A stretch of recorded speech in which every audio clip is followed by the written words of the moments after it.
Good evening all of you. मैं Sandeep Singh, welcome to my YouTube channel Sandeep Stock Vision. अगर आप मेरे चैनल पर फर्स्ट टाइम विजिट कर रहे हैं तो लाइक शेयर एंड सब्सक्राइब जरूर करें और नोटिफिकेशन बेल ऑन करें, जिससे मैं कोई भी नया वीडियो बनाऊंगा तो वो आप लोगों को नोटिफिकेशन के रूप में आएगा और आप उसको वॉच कर सकेंगे। आज बाजार क्यों गिरा, उसके पीछे के रीजंस हैं। अभी देखिए, फेड का बैठक होने वाला है, फेड का रेट कट को लेकर बैठक हो रहा है, एक उसको लेके भी गिर सकता है मार्केट सेंटीमेंट कि भैया कैसे क्या होगा क्या नहीं होगा। प्लस रुपया दिन पर दिन गिर रहा है, रुपया गिर रहा है और डॉलर का रेट बढ़ रहा है, तो वो भी बात मैं करूँगा। ऐसे दो तीन रीजंस हैं। प्लस एफआई ने, अगर कल का आप डेटा देखोगे तो एफआई 200 मैं जो डेटा देख के बात कर रहा हूँ 16 दिसंबर की, कि 16 दिसंबर को उसने जो सेल किया है, जो एट प्रेजेंट अगर आप देखोगे 278 करोड़ का इक्विटी में उसने सेल किया है एफआई ने। प्लस डोमेस्टिक वाला डीआई ने भी सेल कर दिया है 234.25 करोड़। दोनों सेम डे एक्चुअली सेल होना है, एफआई डीआई का सेल होना है सेम डे 16 दिसंबर का। तो एक ये भी रीजंस है। प्लस क्रूड ऑयल, क्रूड अगर आप देखोगे कि जो रेट कट हो रहा है, रेट कट में अभी जो रेट कह सकते हैं आप उसको कि क्रूड,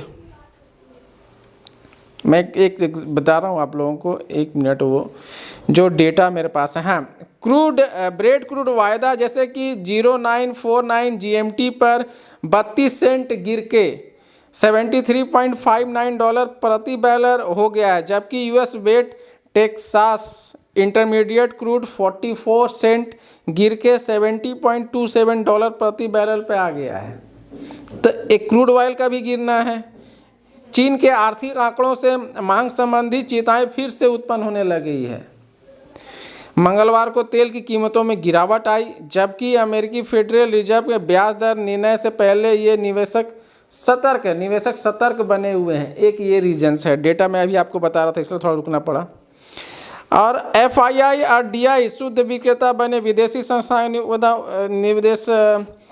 संस्थागत निवेशकों। एफआई ने दिसंबर 278, जैसा भी बता रहा था कि 278 करोड़ सेम डे का सेल करना,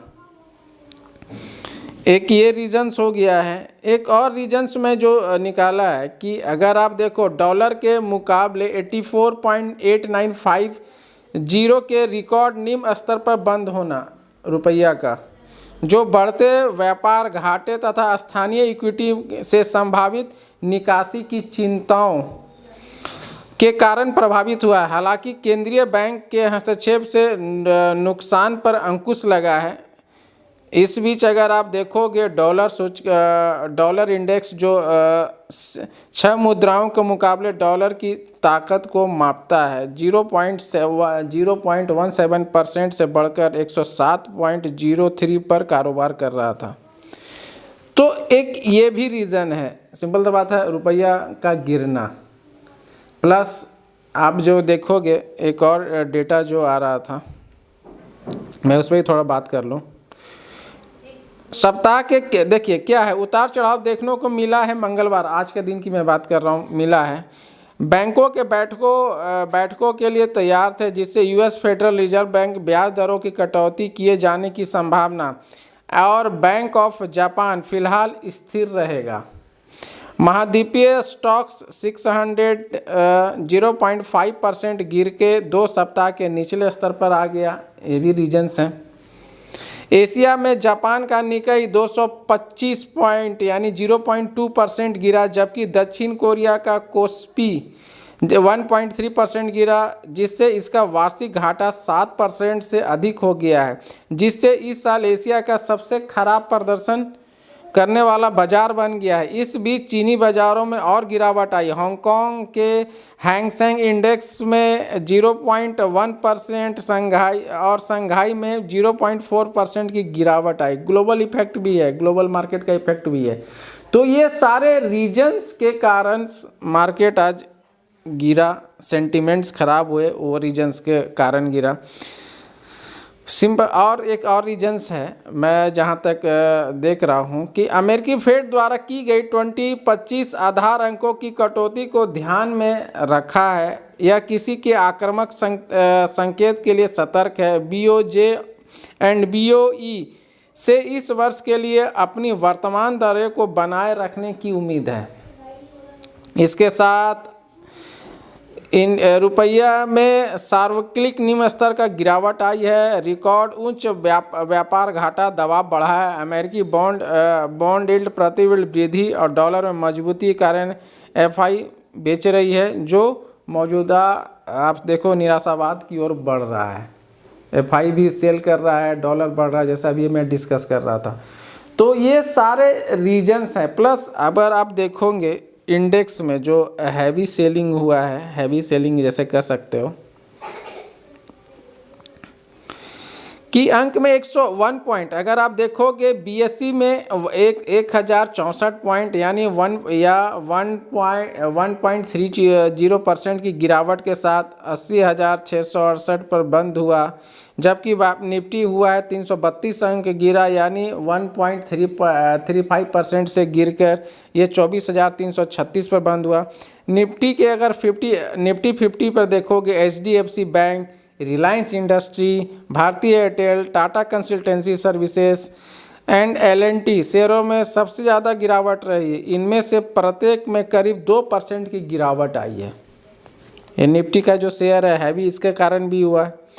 अगर आप देखोगे निफ्टी वित्तीय सेवाएं जैसे 1.4% कम होकर बंद हुई, जबकि निफ्टी के पीएसयू ने क्रमशः 1.4% और 1.8% की गिरावट दर्ज की है। Nifty bank and Nifty PSU की मैं बात किया हूँ।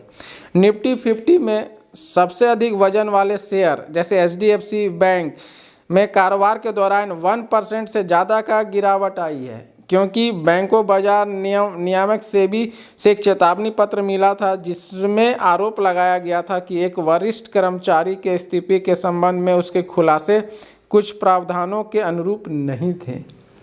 तो ये सारे रीजन्स हैं। तो आज मार्केट क्यों गिरा, ये सारे रीजन्स मैंने आप लोगों को बताया। और भी फर्दर अपडेट करता रहूँगा, जैसे कि कौन सा अभी स्टॉक्स वगैरह में क्या मूवमेंट आया है। ओबराय जैसे रियलिटी आज अच्छा दिखा है। रियलिटी में आप अगर देखोगे ओबराय रियलिटी ने अच्छा खासा एक्सपेक्टेशन दिखा है। तो निफ्टी क्या दिख रहा है, आप लोगों को क्या लग रहा है कि निफ्टी कहाँ तक दिख सकता है? मेरे हिसाब से निफ्टी जो है 24,000 का लेवल आ जाएगा। 24,000 का अगर आप लो देखोगे तो 24,000 का सपोर्ट काम करेगा, और वो ब्रेक करता है तो 23,900 का लेवल आ सकता है, और अप साइड की ओर 24,500 से 700 का रेंज। इसी तरह वॉच करते रहिए। अभी मैं वीडियो को यहीं अपना वाइंड अप करता हूँ। फर्दर फिर और कुछ नॉलेज लेके आऊँगा, आप लोगों से बात करूँगा और बताऊँगा। Thank you for watching. मैं संदीप सिंह।